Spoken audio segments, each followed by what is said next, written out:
عبداللہ صاحب، میڈیا کے حضرات، مدثر صاحب، فیصل صاحب، خواتین و حضرات،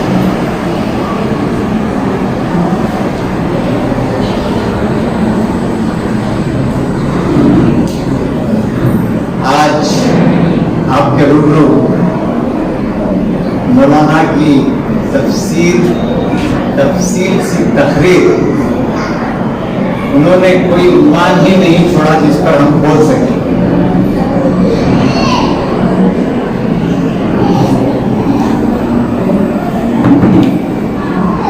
ماں باپ کے حقوق، اولاد کے حقوق، پڑوسیوں کے حقوق، تعلیم کو حاصل کرنا، تمام عنوانات جو اسلامی عنوانات ہیں قرآن اور احادیث کی روشنی میں انہوں نے آپ کے روبرو پیش کیا۔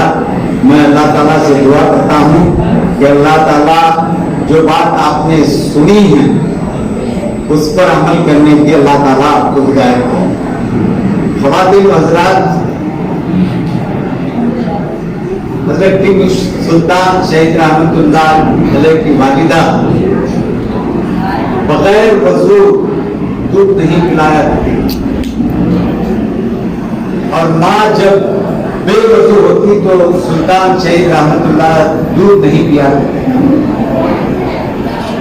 تو اس سے ایک سبق ہمیں ملتا ہے کہ ہماری مائیں بھی باوضو ہو کر اپنے بچوں کو دودھ پلائیں۔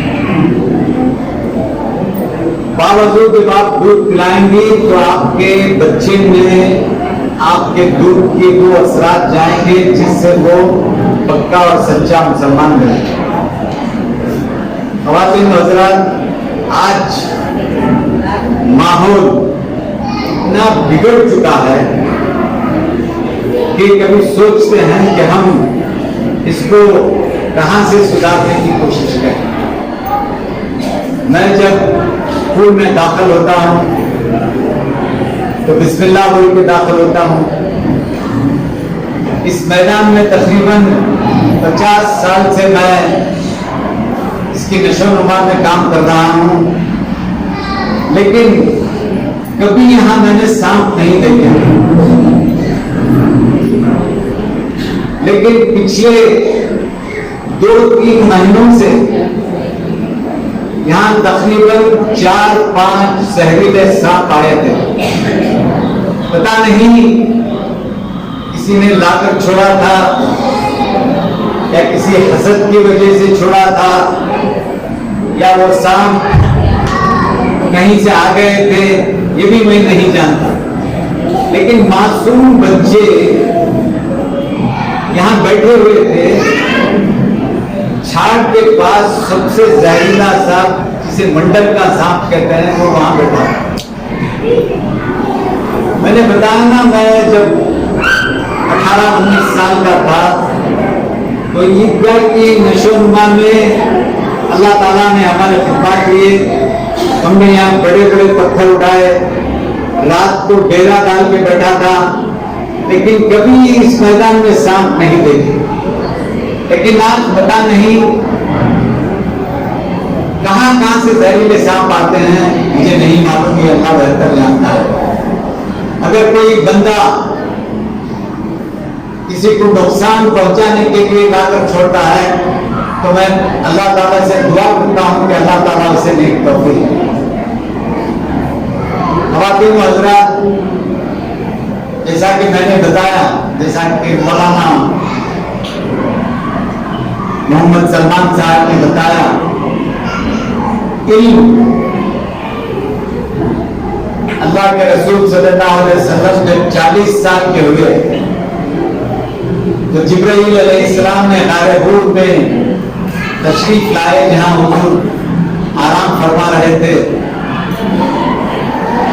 تو جبرائیل نے یہ نہیں کہا کہ اے محمد عبداللہ کے بیٹے، آپ کو آج سے پیغمبر بنا دیا گیا۔ 40 سال کی عمر کی کہ کیسے فرد بنے تھے، ایسی ہستی بنی تھی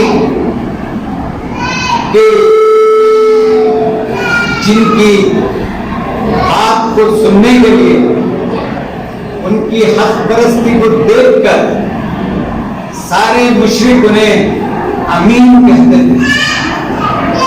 امین کا خطاب مسلمانوں نے نہیں دیا بلکہ عرب کے مشرکوں نے دیا.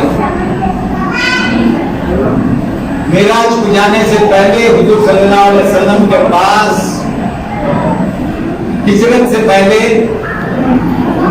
تمام مشرک لا کر اپنی امانتیں رکھتے تھے. حضور صلی اللہ علیہ وسلم نے انہیں لوٹا دیا اور پھر انہوں نے ہجرت کی.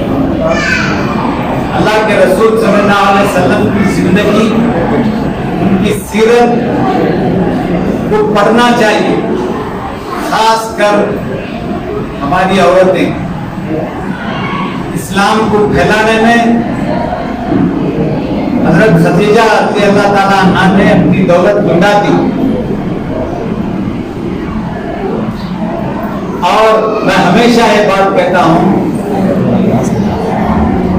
کہ سب سے پہلے مسلمان ہونے والی حضرت خدیجہ تھی. انہوں نے حضور کی تبلیغ کے لیے اپنی ساری دولت لٹا دی. اسی لیے میں ہمیشہ کہتا ہوں کہ جس قوم کی عورت سدھر جاتی ہے تو وہ قوم ترقی کرتی ہے. اللہ کے رسول کو جب رسالت ملی تو سب سے پہلے انہوں نے آ کر حضرت خدیجہ کو ایک پیغام دیا.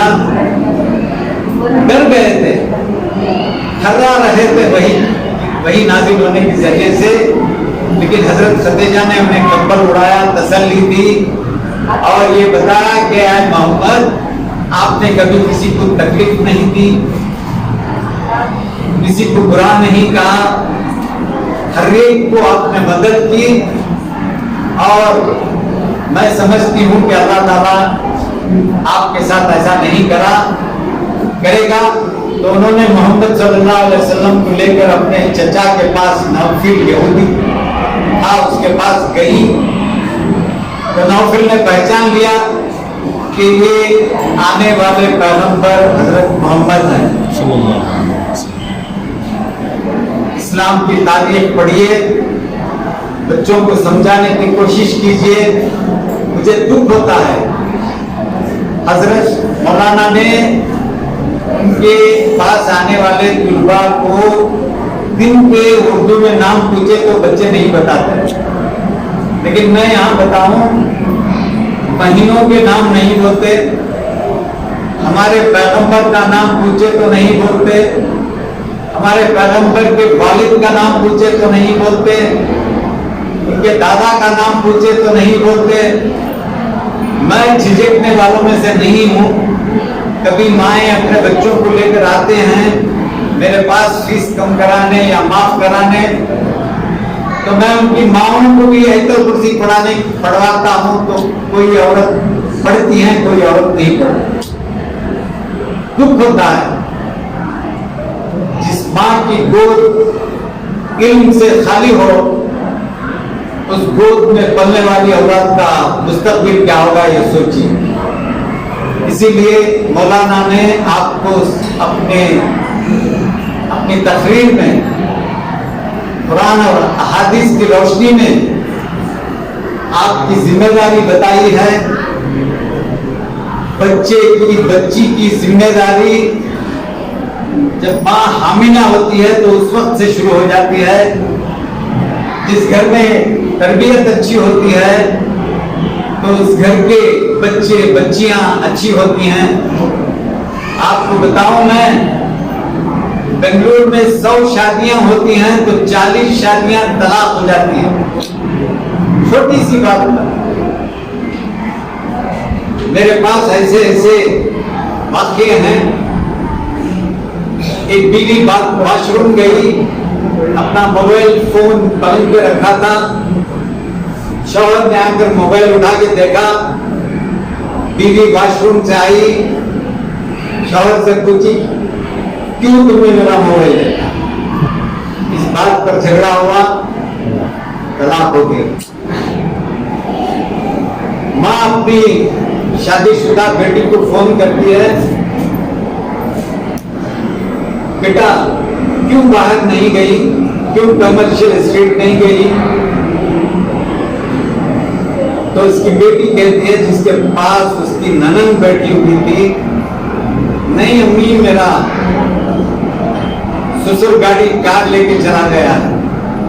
तो वहां से लड़की की माँ ने कहा, कहीं तुझे खुदा तेरी कार लगा सो।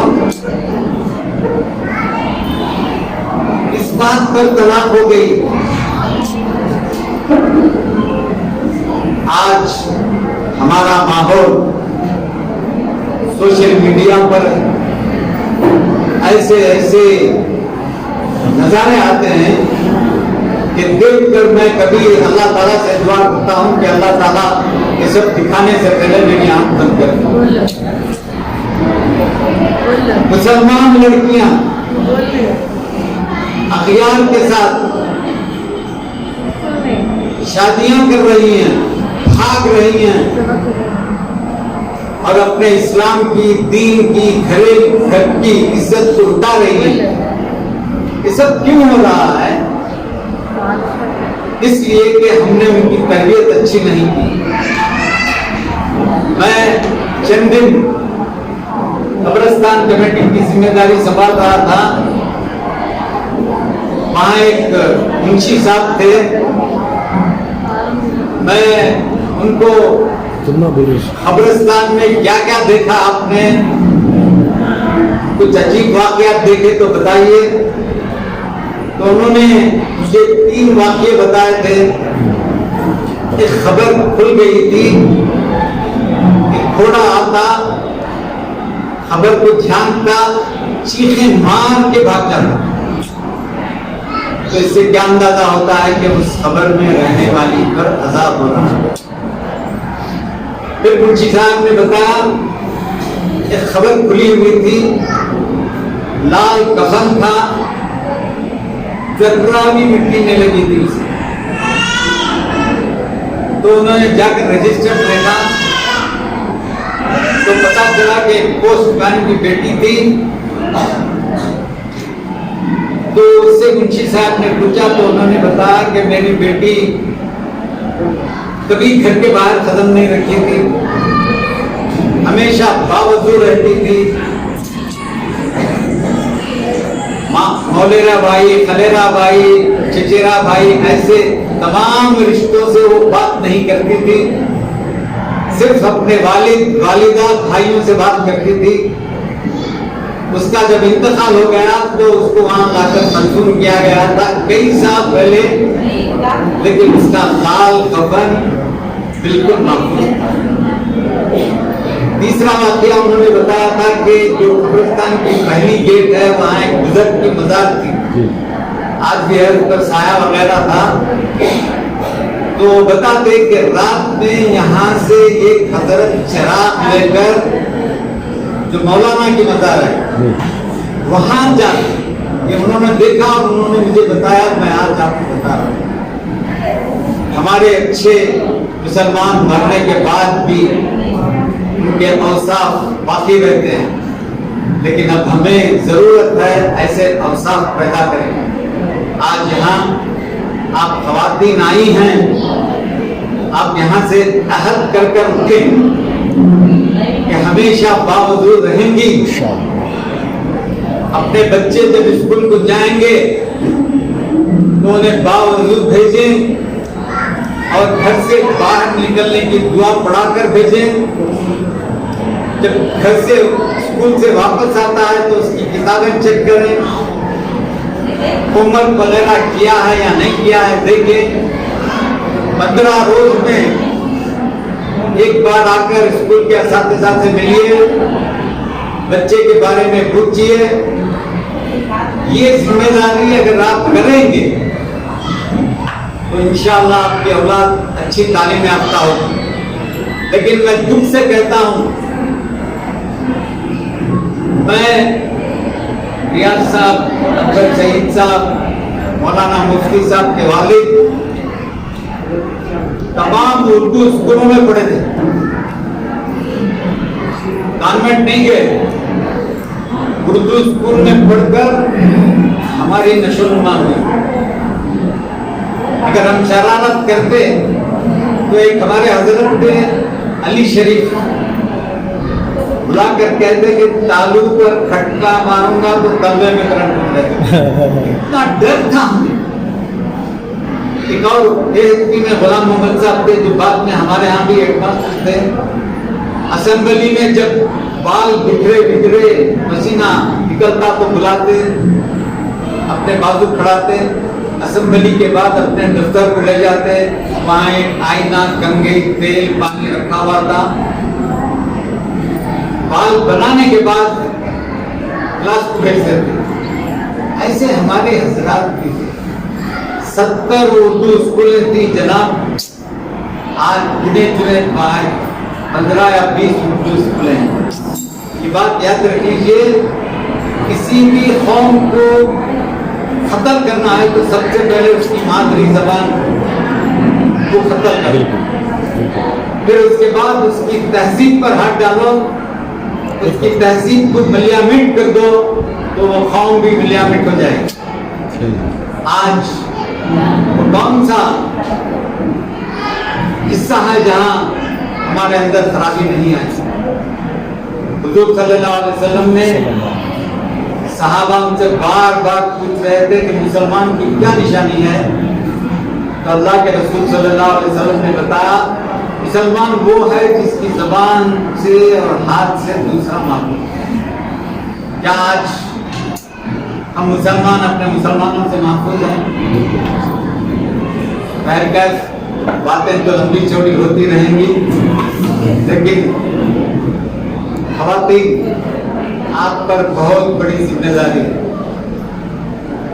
आपको मिट्टी से नहीं बनाया, माफी के साथ बोला ना, औरत को मिट्टी से नहीं बनाया, बल्कि आदम अलैहिस्सलाम की फसली से बनाया जो टेढ़ी थी। इसको सीधा भी नहीं करना चाहिए, इसको ऐसा भी नहीं छोड़ना चाहिए। अगर औरत को मिट्टी से बनाता तो रोते रोते वो खुल जाती या हंसते हंसते वो पिघल जाती। लेकिन अल्लाह ताला ने औरत को फजली से बनाया। हदीस का मफहूम है, औरत को सर की हड्डी से नहीं बनाया ताकि उसे सर पर बिठाकर चले, पाँव की हड्डी से नहीं बनाया उसे बदल के रखे, बल्कि फसली की हड्डी से बनाया जिसे अपने बगल में हिफाजत से रखे। तो ख़वातीन दीन की तालीम हासिल करो, कहीं से भी मिले।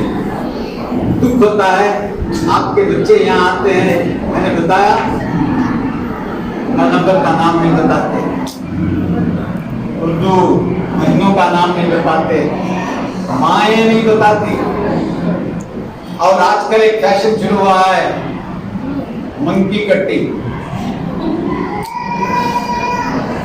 रास्ते में हमारी मस्जिद कौसरपुर जो भी बच्चे आते हैं, मैं उनसे अदबन कहता हूँ कि बेटा ये सरा कहते हैं इसे, अरबिक में इस कटिंग को सरा कहते हैं, यानी कि मोटे अल्फाज में मंकी कटिंग है, यहूदियों की कटिंग है।